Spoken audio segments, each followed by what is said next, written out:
सुनिए, रोहन के लिए रिश्ता आया है। मुझे तो बड़ी घबराहट सी हो रही है अभी से ही। अरे घबराओ मत, कोई भी गड़बड़ नहीं होगी इस बार। लेकिन अगर फिर से वही हुआ तो? अरे मैंने कहा ना ऐसा कुछ भी नहीं होगा, तुम ज़्यादा परेशान मत हो। मेरी मानिए तो हमें अपने आप को बदलना होगा। अरे लेकिन लड़की वाले भी तो आस-पड़ोस में 4 दरवाज़े पूछेंगे ना हमारे बारे में। अगर किसी ने कुछ उल्टा-सीधा कह दिया तो? अब जो होना होगा वो तो होकर ही रहेगा। इस बार हम सब कुछ किस्मत पर छोड़ देते हैं। लड़की वालों ने कुछ बताया कि कब आ रहे हैं वो लोग? नहीं, उन्होंने कहा कि हम किसी भी दिन आ जाएँगे।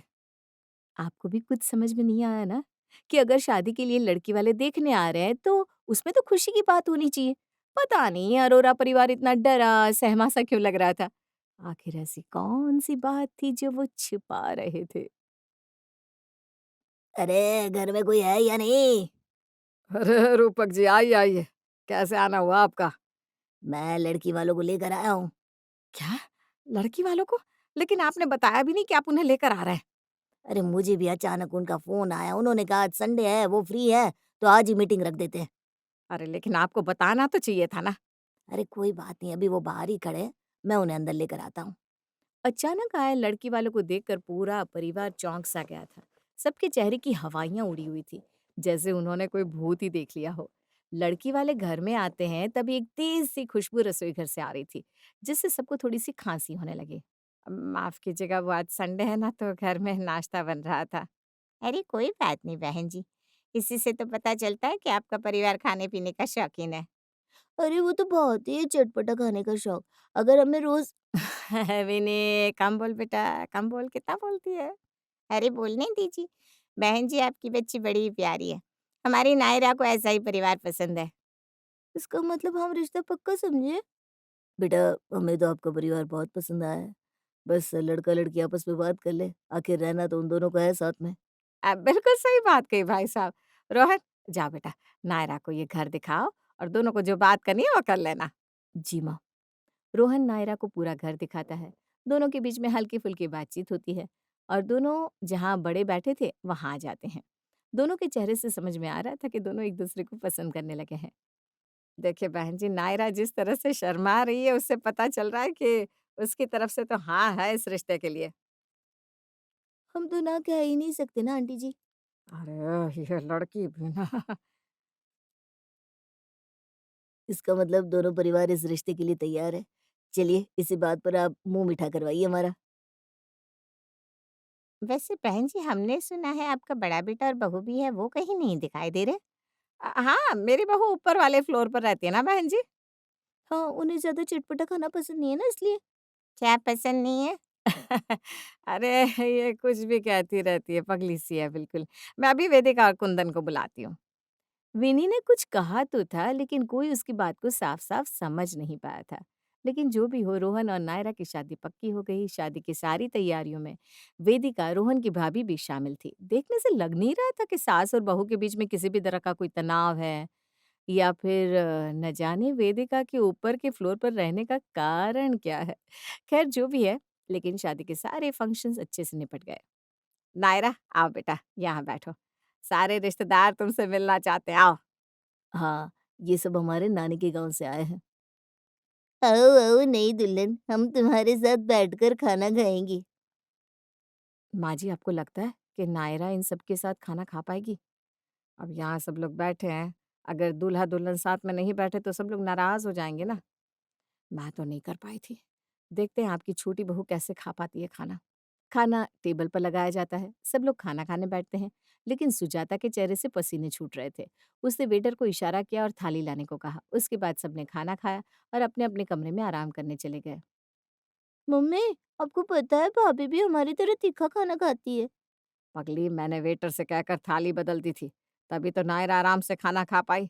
नहीं तो हम जितना तीखा और चटपटा खाते हैं, उसे खाकर तो उसके कान से धुएँ ही निकल जाते हैं। ओह! अच्छा, मुझे लगा नई भाभी भी हमारी तरह निकली। पहले मुझे भी यही लगा था, लेकिन फिर सुजाता ने मुझसे पूरी बात की।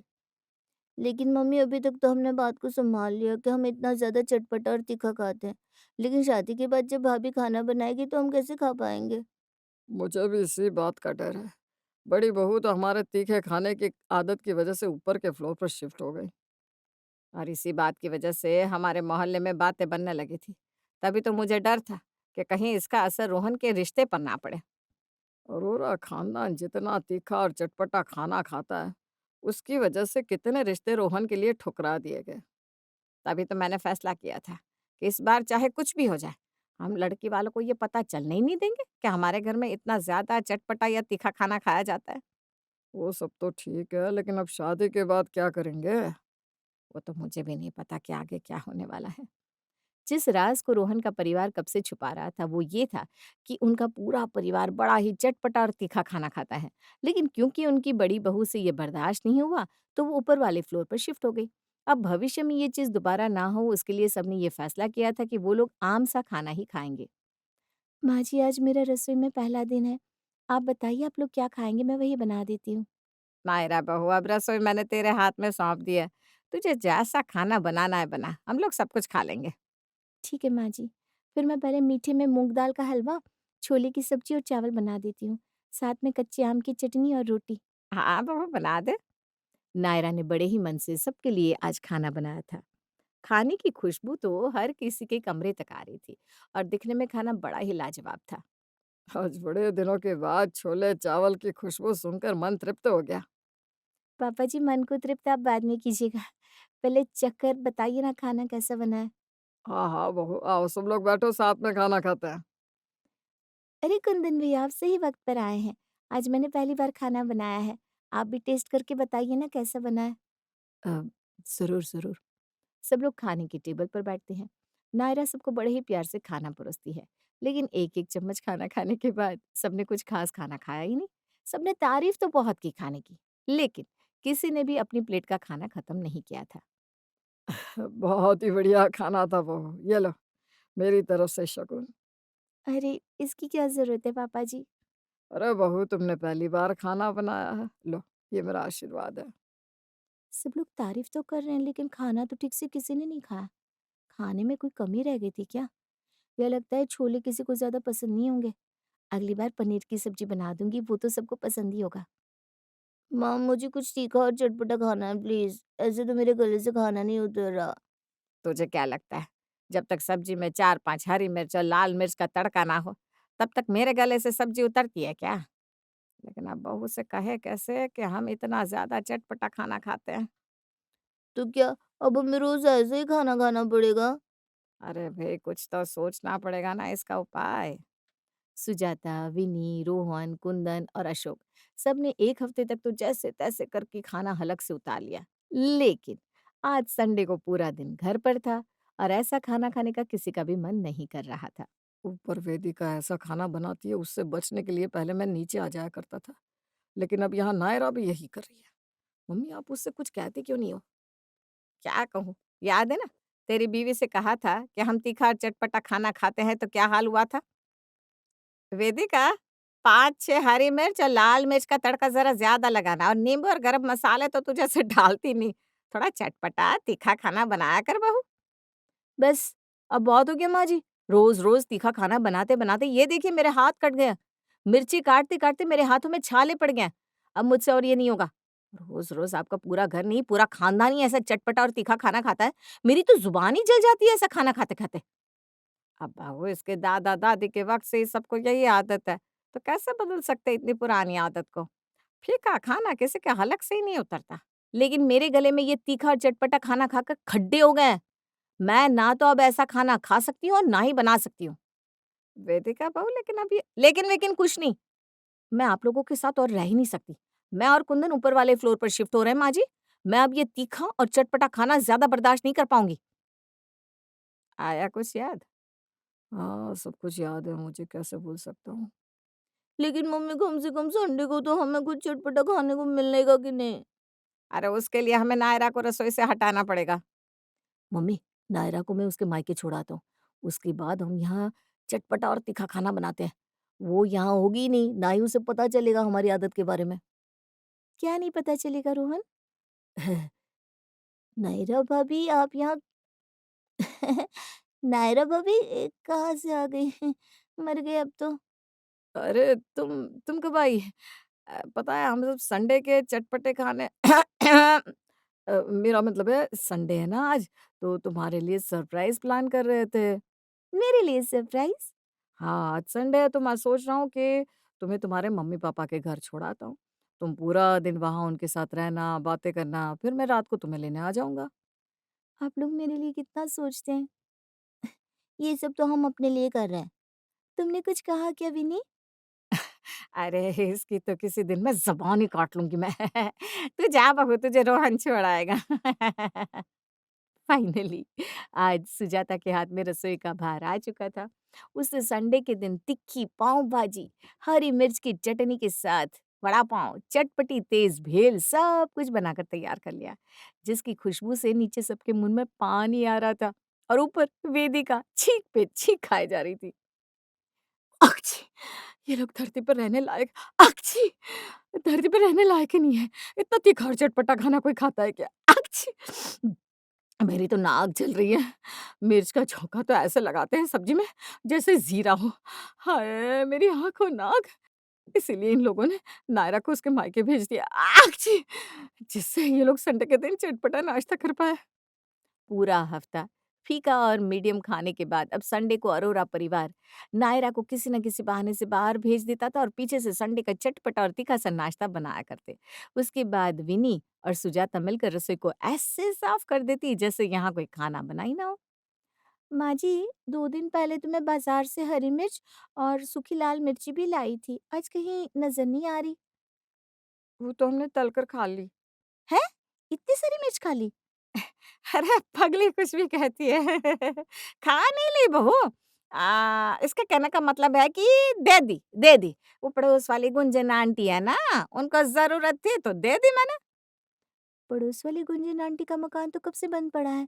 वो तो अपने मायके गई हुई है ना माँ जी? अरे रे! मर गई अब क्या कहूँ? मुझे तो याद ही नहीं था कि वो अपने मायके गई हुई है।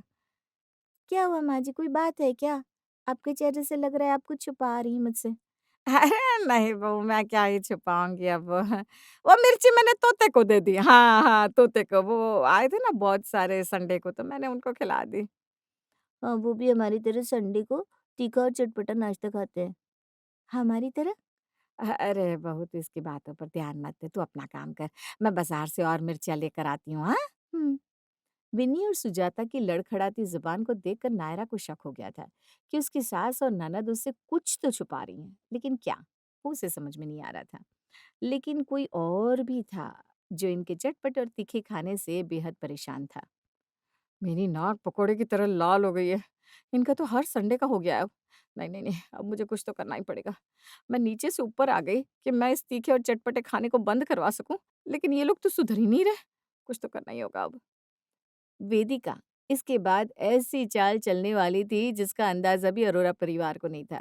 इस बार जब संडे को नायरा बाहर गई तो पीछे से सुजाता ने मिर्ची के पकोड़े, हरी मिर्च का अचार, लाल तड़के वाली मसूर की दाल और तीखा तीखा ठेचा बनाया था, जिसकी खुशबू बाहर तक आ रही थी। वाह वाह वाह! जब तक ज़ुबान से मिर्च का चटकारा नहीं निकलता तब तक लगता ही नहीं कुछ खाया है। वेदिका के हाथ का खाना खाकर तो मैं बीमार सा पड़ने लगता हूँ। इसीलिए मुझे तो हमारे संडे के इस चटपटे और तीखे नाश्ते का इंतज़ार रहता है। मैंने क्या कहकर नायरा को आज उसकी सहेलियों के पास भेजा है, मेरा ही मन जानता है। आपका मन नहीं देवर जी, अब तो आपकी पत्नी भी जान गई है। नायरा तुम? बहू? वेदिका नायरा को आज सच दिखाने ले आई थी। उसकी नज़रों के सामने हर किसी के हाथ में मिर्ची के बड़े-बड़े पकौड़े और ठेचा था। वेदिका मन ही मन खुश हो रही थी कि लो अब तो इस घर में कभी भी तीखा और चटपटा खाना बन ही नहीं पाएगा। देख नायरा बहू इसमें किसी की गलती नहीं है। मैंने ही सबसे कहा था कि तुझे ये बात ना बताएँ कि हम इतना ज़्यादा तीखा और चटपटा खाना खाते हैं। क्योंकि वेदिका बहू भी इसी बात की वज़ह से हमसे दूर हो गई थी इसलिए हमें लगा कि माँ जी, मैं आपसे बहुत नाराज़ हूँ। नायरा बहू देखो हमारा कोई इरादा मुझे तीखा और चटपटा खाना इतना पसंद है, लेकिन आपने मुझे खिलाया तक नहीं। क्या? क्या बोला तुमने? मुझे लगा आप लोग फीका खाना खाते हैं, इसीलिए तो मैं ऐसा ही खाना खाती थी। लेकिन अब मुझे पता चल गया ये तो राम मिलाए ससुराल है। लाइए मुझे भी दीजिए ना मिर्ची के पकोड़े। वेदिका अब तुम्हें क्या कहना है? मैं तो कहता हूँ अब तुम भी तीखा चटपटा खाना खाना सीख ही लो। अच्छी! क्यों? अब सिर्फ संडे को नहीं, अब तो हर रोज तीखा चटपटा खाना ही बनेगा। सब हंसने लगते हैं। सुबह के 9 बज रहे थे और रमेश अपनी चाय की चुस्की लेते हुए अखबार पलट रहे थे, जबकि सुनीता रसोई में खड़ी होकर सुबह का नाश्ता बना रही थी। सुनीता, अरे सुनो तो, आज अखबार में लिखा है कि इस बार की लॉटरी का इनाम 50 लाख है और टिकट सिर्फ 10 रुपए की है। हाँ तो हम क्या करें इससे? पिछली बार भी तुमने टिकट खरीदी थी और पैसे डूब गए थे। अरे वो तो बस 10 रुपए थे, लेकिन इस बार का इनाम देखो 50 लाख। एक बार किस्मत आजमाने में क्या जाता है। किस्मत आजमाने से पेट नहीं भरता रमेश। महीने का राशन लाना है, बच्चों की फीस भरनी है और तुम लॉटरी की बात कर रहे हो। अरे एक टिकट ही तो लूंगा, घर नहीं बेच रहा। तभी दादी अपने कमरे से बाहर निकली और दोनों की बातें सुनने लगी। क्या हो रहा है सुबह सुबह? इतना शोर क्यों है?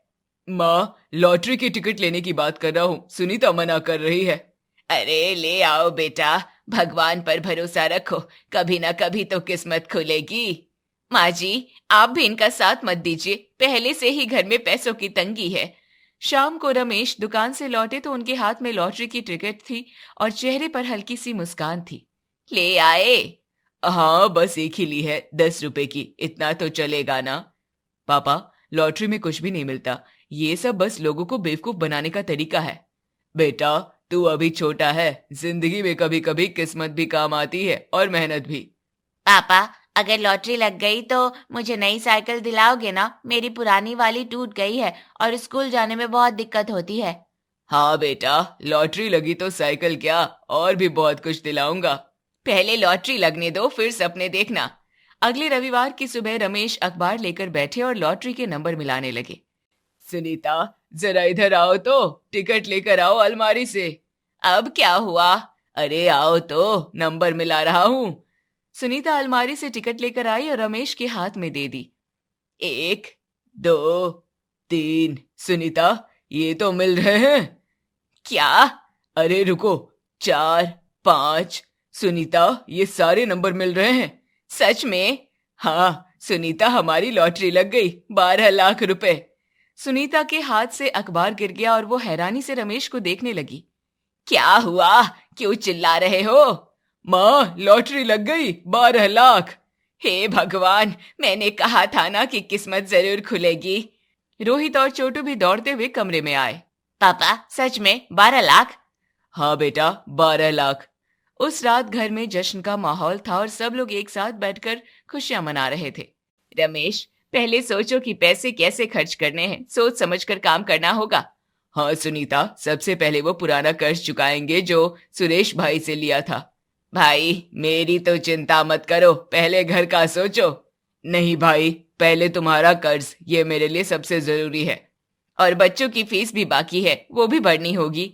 हाँ वो भी। और सुनो, वो फ्रिज जो तुमने कितने सालों से मांग रही थी, डबल डोर वाला, वो भी लाएंगे। सुनीता की आंखें चमक उठी और वो खुशी से रमेश को देखने लगी। सच में रमेश? हाँ सुनीता, और 50 इंच का एलईडी टीवी भी लाएंगे। ये पुराना वाला देखो कितना छोटा है और रंग भी ठीक नहीं आते। और मेरे लिए मंदिर जाने वाली गाड़ी का क्या, पैदल चलते चलते घुटने दुखने लगे हैं। माँ, आपके लिए स्कूटी लाएंगे। सब हंस पड़े और घर का माहौल और भी खुशियों से भर गया।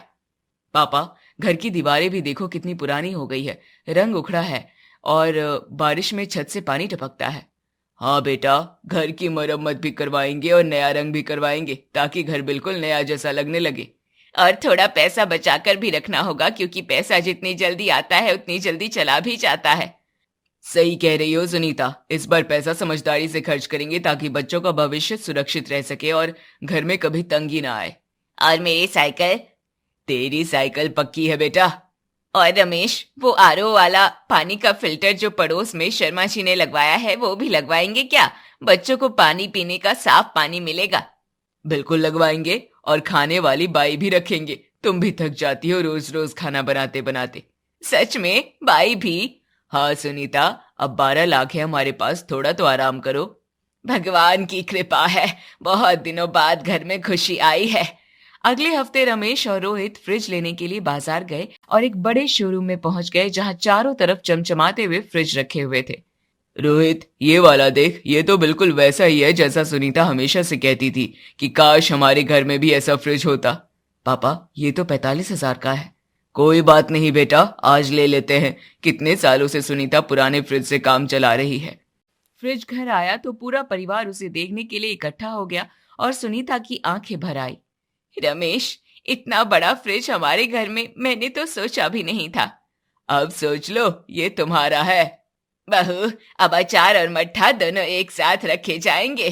सब हंस पड़े और घर का माहौल खुशियों से भर गया। अगले दिन घर में 50 इंच का एलईडी टीवी भी आ गया और जैसे ही उसे दीवार पर लगाया गया तो बच्चे खुशी से उछल पड़े। पापा, ये तो पूरी दीवार जितना बड़ा है। अब क्रिकेट मैच का मजा आएगा। और सुनीता, तुम्हारे सीरियल भी अच्छे दिखेंगे। हाँ जी, लेकिन रमेश, पैसे सोच समझ कर खर्च करना, अभी बहुत काम बाकी है। हाँ सुनीता, मुझे पता है, लेकिन आज तो खुश हो जाओ। उस रात पूरा परिवार नए टीवी के सामने बैठा था और घर में पहली बार ऐसी खुशी थी जो बहुत दिनों बाद आई थी। अगले दिन घर में मिस्त्री आ गए और घर की मरम्मत का काम शुरू हो गया। भाई, पूरे घर का रंग नया करना है, छत की मरम्मत करनी है और किचन की टाइलें भी बदलनी है। ठीक है साहब, लेकिन ये सब मिलाकर कोई 1.5-2 लाख का काम है। कोई बात नहीं, काम अच्छा होना चाहिए बस। रमेश, 1.5-2 लाख, जरा हिसाब तो लगाओ। फ्रिज गया, टीवी गया, अब ये भी। सुनीता, घर कितने सालों से खराब पड़ा है, बारिश में छत से पानी टपकता था, अब मौका मिला है तो ठीक करवा लेते हैं। मैं मना नहीं कर रही, बस कह रही हूँ कि हिसाब रखो। हाँ, रखूंगा। 3 दिन बाद आरओ वाला मशीन लेकर घर आया और किचन में जगह देखने लगा। साहब, ये वाला मॉडल बहुत अच्छा है, गर्म और ठंडा दोनों पानी देता है और फिल्टर भी 5 साल तक नहीं बदलना पड़ता। पापा, ये वाला लो ना, इसमें ठंडा पानी भी आएगा। कितने का है? साहब, बस 18,000 का है और इंस्टॉलेशन फ्री है। लगा दो। रमेश, 18,000 पानी के फिल्टर के लिए? सुनीता, बच्चों को साफ पानी मिलेगा, सेहत का मामला है, इसमें कंजूसी नहीं करते। सुनीता चुप हो गई, लेकिन उनके चेहरे पर चिंता साफ दिखाई दे रही थी। अगले दिन सुबह एक बाई काम के लिए घर आई और सुनीता से बात करने लगी। मेम साहब, मैं सुबह का खाना बनाऊंगी, बर्तन मांजूंगी और झाड़ू पोछा भी करूंगी। ठीक है, कितने पैसे लोगी? मेम साहब, 4,000 महीना। ठीक है, कल से आ जाओ। बहू, अब तुम्हें आराम मिलेगा, कितने सालों से अकेले सब करती थी। हाँ माँ जी, थोड़ा आराम मिल जाएगा, लेकिन अब खर्च भी बढ़ गए हैं, इसलिए देखना होगा कि पैसे कैसे संभाल कर चले। चिंता मत करो सुनीता, भगवान ने जब दिया है तो संभालने की समझ भी देगा और सब ठीक चलेगा। पापा, लेकिन पैसे जल्दी भी खत्म हो जाते हैं अगर हिसाब न रखा जाए। सही कह रहे हो बेटा, अब से हर खर्च लिखेंगे ताकि पता रहे कि पैसा कहाँ जा रहा है। पापा, बस मेरी साइकिल लेना मत भूलना। नहीं बेटा, तेरी साइकिल सबसे पहले आएगी। घर में अब नई चीजें थी, नई उम्मीदें थी और सबको लग रहा था कि शायद अब उनकी जिंदगी सच में बदलने वाली है। हाँ माँ जी, लेकिन मन में एक डर सा लग रहा है। डर कैसा बेटा? पैसे हैं तो खर्च करो। माँ जी, पैसे हैं लेकिन हिसाब नहीं लगाया कि कितने बचे हैं। उस शाम रमेश बाजार से लौटे तो उनके हाथ में एक नई चमचमाती साइकिल थी।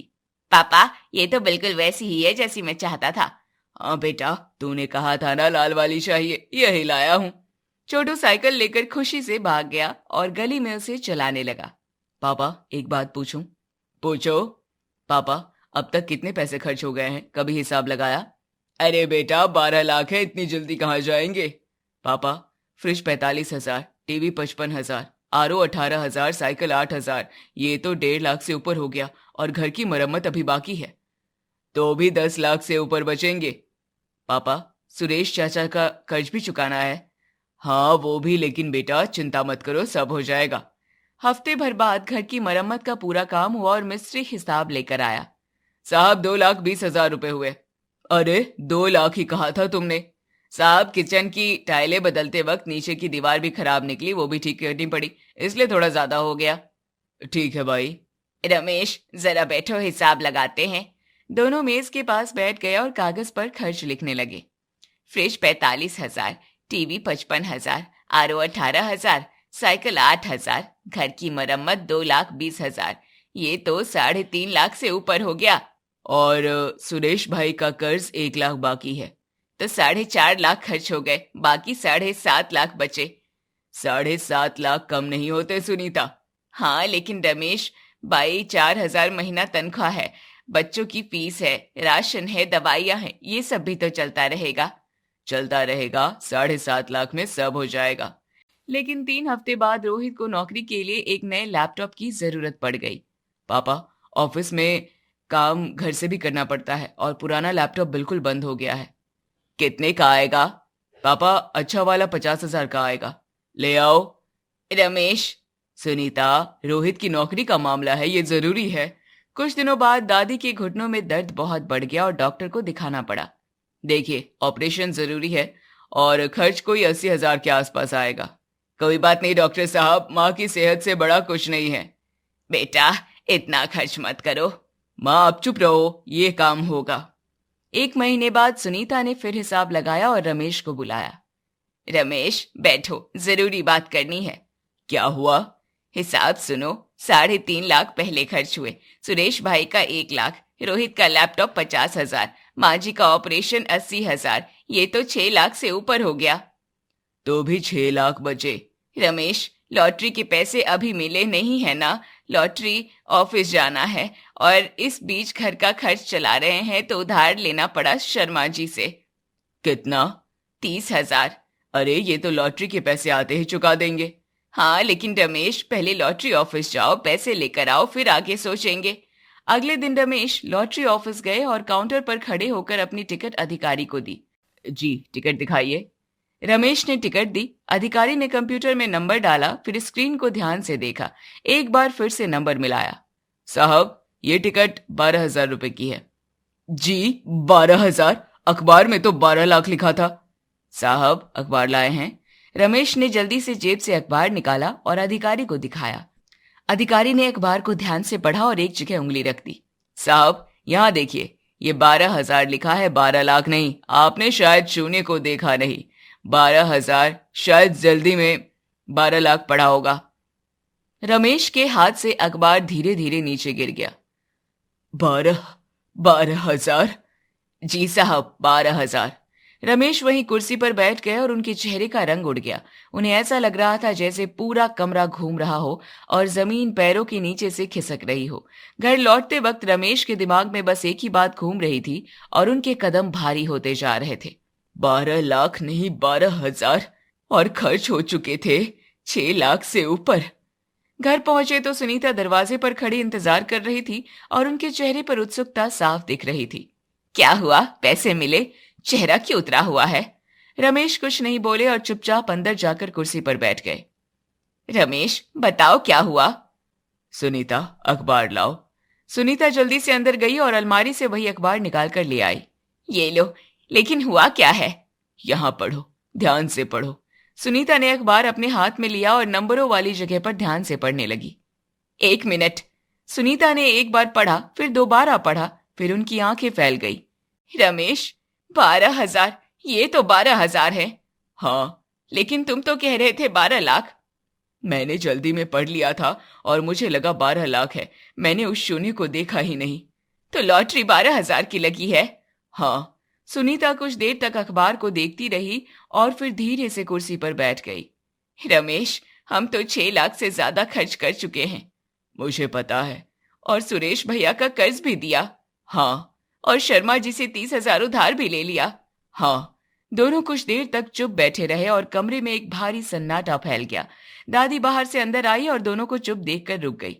क्या हुआ बेटा, लॉटरी के पैसे मिल गए क्या? सुनीता ने अखबार दादी के हाथ में दे दिया। माँ जी, आप ही पढ़ लीजिए। दादी ने चश्मा लगाया और अखबार को ध्यान से पढ़ने लगी। अरे, ये तो 12,000 लिखा है। हाँ माँ। तो 12 लाख नहीं थे? नहीं। दादी भी चुप होकर चारपाई पर बैठ गई और कमरे में गहरा सन्नाटा छा गया। थोड़ी देर बाद रोहित अंदर आया। पापा, लॉटरी के पैसे मिल गए क्या? रमेश ने कोई जवाब नहीं दिया। रोहित, तुम भी अखबार पढ़ लो। रोहित ने अखबार लिया और पढ़ते ही उसका चेहरा उतर गया। पापा, ये तो 12। हाँ बेटा, और हम तो लाखों खर्च कर चुके हैं। हाँ। उसी वक्त छोटू बाहर से साइकिल चलाकर अंदर आया। पापा, देखो मेरी साइकिल कितनी तेज चलती है। किसी ने जवाब नहीं दिया। क्या हुआ सबको? कुछ नहीं छोटू, तू बाहर खेल ले। छोटू चुपचाप बाहर चला गया क्योंकि उसे भी महसूस हो गया था कि घर में कुछ ठीक नहीं है। उस रात घर में कोई ज्यादा नहीं बोला। दादी चुपचाप अपने कमरे में बैठकर माला जप रही थी। सुनीता रसोई में बैठी थी और उनकी आंखें नम थी। रमेश चारपाई पर लेटे छत को देख रहे थे और उनके मन में एक ही बात बार बार घूम रही थी। मैंने एक गलती में पूरे घर को मुश्किल में डाल दिया। अगर मैं ध्यान से पढ़ लेता तो शायद ये सब नहीं होता। सुनीता धीरे से कमरे में आई और उनके पास बैठ गई। गलती हो गई रमेश, लेकिन अब हमें मिलकर इसे संभालना होगा। सुनीता, मैंने तुम्हारी बात नहीं मानी और बिना हिसाब के खर्च करता गया। अब पछताने से कुछ नहीं होगा। अब सोचो कि आगे क्या करना है। मैं कल से ही ज्यादा काम करूंगा और धीरे धीरे सब कर्ज चुका देंगे। हाँ, और अब से एक एक रुपया का हिसाब रखेंगे। मैंने सोचा था कि लॉटरी से जिंदगी बदल जाएगी। जिंदगी लॉटरी से नहीं बदलती रमेश, मेहनत और समझदारी से बदलती है। दोनों चुप हो गए। जो घर हफ्ते भर पहले खुशियों और सपनों से भरा हुआ था, आज उसी घर में एक भारी चुप्पी थी और हर किसी के मन में एक ही सीख गूंज रही थी कि बिना सोचे समझे सपनों पर भरोसा करना कभी कभी बहुत भारी पड़ जाता है। अगली सुबह। सुनीता, मुझसे बहुत बड़ी गलती हो गई। मैंने ठीक से पढ़ा नहीं और जल्दीबाजी में इतना बड़ा फैसला ले लिया। काश एक बार और पढ़ लेता। रमेश, गलती हो गई ये तो सच है, लेकिन अब रोते बैठने से कुछ नहीं होगा। अब ये सोचो कि आगे क्या करना है और कैसे ये बोझ उठाएंगे। नाश्ते पे सब लोग बैठे तो माहौल भारी था। पापा, कल रात से आप दोनों कुछ बोल नहीं रहे, चेहरे उतरे हुए हैं। कोई बात है तो बताओ। बेटा, एक बहुत जरूरी बात बतानी है। लॉटरी 12 लाख की नहीं थी, 12,000 की थी और मैंने अखबार में गलत पढ़ लिया था। जल्दीबाजी में लाख को हजार नहीं देखा। पापा, मतलब जो 6 लाख से ऊपर खर्च हुए वो सब हमारी जेब से गया और अब लोन लेना पड़ेगा। हाँ बेटा, कोई रास्ता नहीं है। बैंक जाना पड़ेगा और ईएमआई भरनी पड़ेगी। हे भगवान, ये क्या हो गया। छोटू काफी देर से चुप बैठा था। धीरे से बोला, पापा, मेरी साइकिल वापस कर देते हैं दुकान पर। 8,000 मिल जाएंगे और मैं पहले की तरह पैदल चला जाऊंगा स्कूल। कोई दिक्कत नहीं है मुझे। पूरा कमरा चुप हो गया। रमेश की आंखें भर आई। नहीं बेटा, साइकिल तेरी है और रहेगी, तू ये मत सोच। छोटू बेटा, तूने ये कहा, बस इतना ही काफी है। साइकिल कहीं नहीं जाएगी। दादी ने छोटू को पास बुलाया और माथे पर हाथ रखा। भगवान तुझे लंबी उम्र दे बेटा, तेरे जैसा दिल किसी किसी के पास होता है। भाई, मेरा 1 लाख अभी भूल जाओ। पहले घर संभालो और जब होगा तब देना। मैं कोई साहूकार नहीं हूं। भाई, तुझ जैसा भाई मिला यही मेरी असली लॉटरी है। थोड़ी देर बाद रोहित हंसने लगा। इसमें हंसने वाली क्या बात है रोहित? मम्मा, मैं ये सोच रहा हूँ कि जो काम हम सालों से नहीं कर पाए, घर की मरम्मत, डबल डोर फ्रिज, बड़ा टीवी, दादी का ऑपरेशन, छोटू की साइकिल, ये सब हो गया। फ्रिज आज भी है, टीवी आज भी है, घर नया है, बस थोड़ी ईएमआई आ गई साथ में। बेटा, तू कब इतना समझदार हो गया? मम्मा, आप लोगों के साथ रहकर ये सब सीखा है। रात को सुनीता और रमेश अकेले बैठे थे। रमेश, जब छोटू ने साइकिल वापस करने की बात कही तो मुझे लगा कि हम कितने अमीर हैं। असल में पैसे नहीं है, लेकिन इतने अच्छे बच्चे हैं, इतनी अच्छी दादी हैं, इतना अच्छा देवर है, ये सब किसी लॉटरी से नहीं मिलता। सुनीता, तुमने आज तक कभी हार नहीं मानी, हर मुश्किल में साथ खड़ी रही हो। मैं बहुत खुशनसीब हूँ।